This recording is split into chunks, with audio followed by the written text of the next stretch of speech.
थोड्या वेळापूर्वी DGCAनी VSR कंपनीच्या सदोष यंत्रणेबद्दल त्यांना नोटीस पाठवलेली आहे। त्यांचे हवाई विमानं ते पण रद्द केलेले आहेत।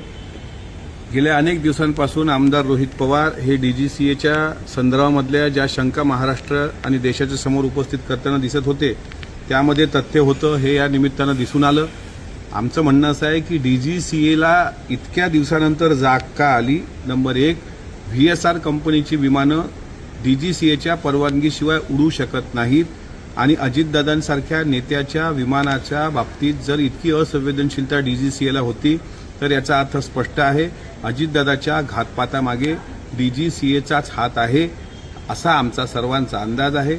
आणि DGCAच्या परवानगीनेच VSR कंपनीची ती नादुरुस्त विमानं दिल्या गेली, ती उडवल्या गेली आणि त्यांनी त्या पायलटचे 50-50 कोटीचे विमे उतरवले गेले होते अशी जी शंका आली त्यात पण तथ्य वाटायला लागले। आणि जो मी आरोप करतोय तशा पद्धतीनं तो सुमित कपूर नावाचा पायलट त्यांनी बनवून पाठवला होता का, या सगळ्या गोष्टीची चौकशी झाली पाहिजे। DGCA हीच खरी दादांच्या घातपाताचा मास्टर माइंड आहे। DGCAनी त्यांची चूक VSRवर लोटू नये। DGCAचे सर्व अधिकारी सदोष मनुष्यवधाच्या गुन्ह्याखाली त्यांच्यावर कारवाई झाली पाहिजे, ही मागणी राष्ट्रवादी काँग्रेस पक्षाच्या एक सदस्य आणि अजितदादांचा एक कार्यकर्ता या नात्याने मी करतो। मात्र DGCAला महाराष्ट्र काय चीज आहे हे दिसल्याशिवाय राहणार नाही।